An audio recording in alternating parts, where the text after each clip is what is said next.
Kaixo da nahi. Orain da gehiago batzuk, Londresen izan da turismoko feria internazional bat, eta gobernu asko jarraitzen da bere izana. Eta turismo sailburuk inauguratzen, deseko zerra,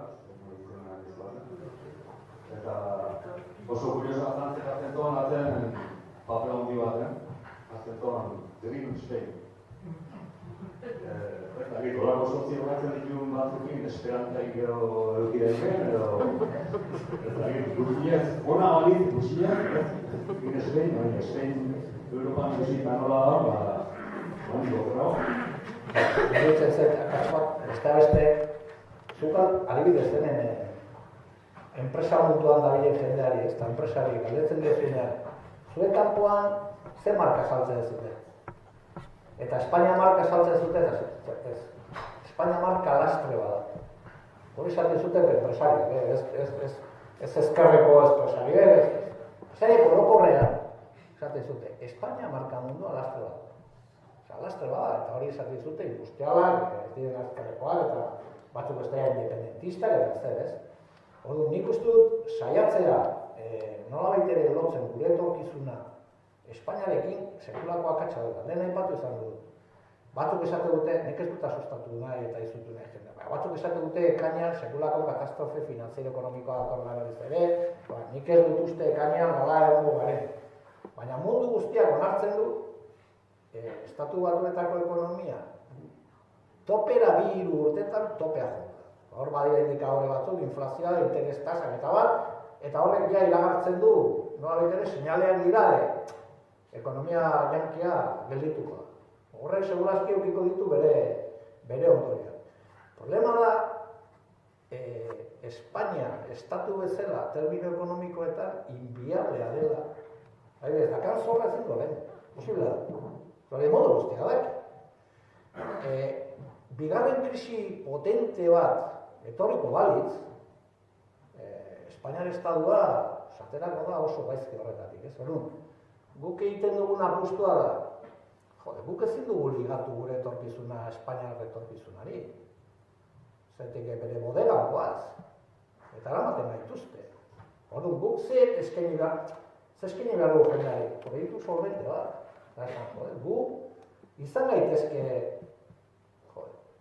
herrialde nordikoen pareko ekonomia bat, hori mundu guztiak errekonozitzen dizu. Garapen sozial ikaragarriarekin, eskubide sozial ikaragarriarekin, egia da nordikoak ere atzen ez dikoaztela. Baina esan nahi dut, herrialde nordikoak beti jartzen digute, kriston eredu ez dela, ez? Eta gauza askotan badira, ez? Gu izan gaitezke hori, zergaitik errenunziatu behar dugu horretara. Hombre, espainole bondurra ematu dutela. Hori da arrazoi bakarra, ez? Nik uste dut esperantza zela sekula galdu. Adibidez, nik beti jartzen dut adibidez horrena, ez? Zuk entzuten dituzu Gibraltarreko biztanleak hitz egiten, Londresekoak ez ditu. Eta kriston azento andaluza dira. Baina ez dut espainolak izan nahi. Ez dut espainolak izan nahi, kontxo bere seme alabak Londresera juten dira ikastera. Eta ez Huelvara. Eskubide sozial asko zobeagoa dirako. Gero berdin zaila erregina jartzen dute peinean, más que nada, joder, los hispanos. Ez da monarkikoa dirako.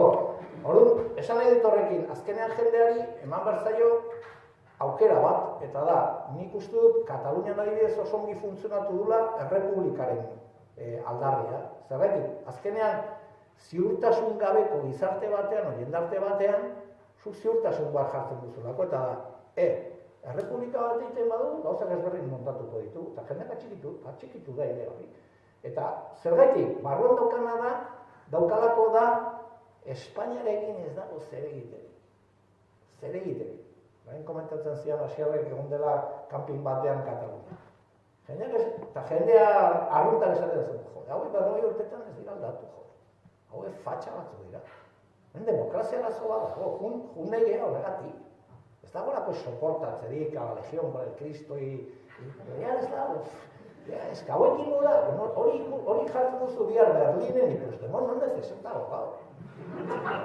Eta esatzen zen, ulertzen da. Horrekin ezin duzu behartu bizitzera, ez du nahi, ez? Orduan, nik uste dut Espainiar defentsa egin nahi dutenek gero eta kaskarago ukiko dutela hori egiten. Gehiago gizon, PNV-ek... Baina, karo, hori zoaren esku dago, ez? Seguro ez dira enteratu.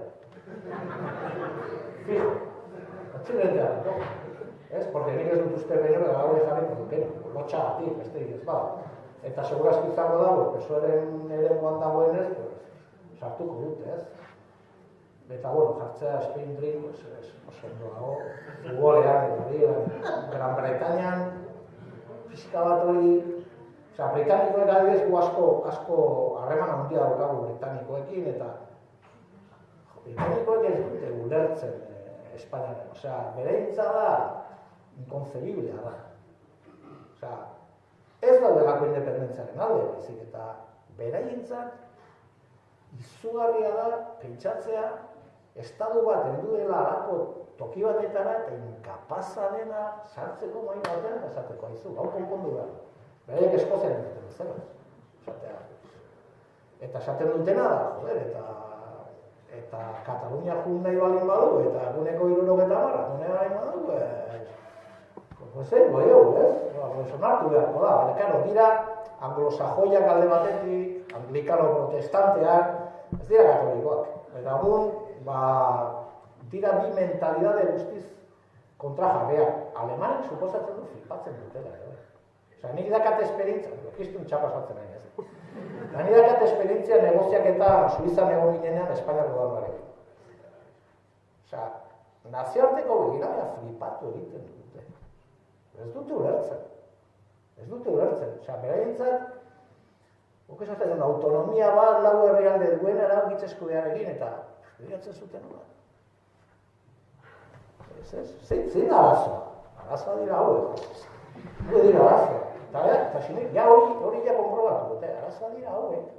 Ez dutela mundu horrela konzebitzen, ez? Eta beraiek harritu egiten dira. Eta honek, azken datu eman duzu. Bake prozesuan komprometitua dauden nazioarteko observatzaileak, konturatu garen bazera, bere garaian Auditzi Nazionalean ditu zituzten. Zu pentsatu, Auditzi Nazionalean zituzten deklaratzea. Ez dira hueltatu dugu euskara dira. Honu zukitzen duzunean behaiekin esaten zuen, no me jodas. Baina beldurra dakazute, eta bakizu esan zian britaniko batek. Ez que los locos dan miedo. Hori da beraien. Eta bat iko importante, ez duzu pentsatuko kartera jungo zarela, ni bai. Entu no jodas. Ez que los locos dan miedo. Hori da, instalatuta dagoena Europan, ez? Hauek, erotuta da. Jarri diote Puigdemoni segimenduko traste bat kotxean. Hori guri askotan jarri dugu, segurazki hori ere jarretak. Baina Europan hori egitea inteligentzia zerbitzu batek bere herri horretako inteligentzia zerbitzuarekin kontaktuan jarri gabe eta zer esan gabe da badira joku arauak. Eta zuk hori zinduzu egin, hori dute. Nirekiko dizkiote espediente bat. Ekiko dituzte harrapatuak, gainera, seguro. Eta esan nahi dut, hauek bizi dute guzti hori faltzianerekin egin duten, osea, zuk uste duzu Suizari jokatu dizari pesula horrela. Ni faltzianen harrapatze dut, diagatero, cambio por nafta robira, eta gainera esaten dut, harrapatu dudala faltziani, porque zu berriz ere agindua aktibatu duzu, eta Suizak esaten dut, nik ez dut agindua aktibatu. Osea, inventatu dute. Claro, hori hemen oso ohikoa izan daiteke Espainiar estadar. Eso por un suiz dobe. Osea, hauek erotuta daude, hori da gure bentaja eta gure desgrazia.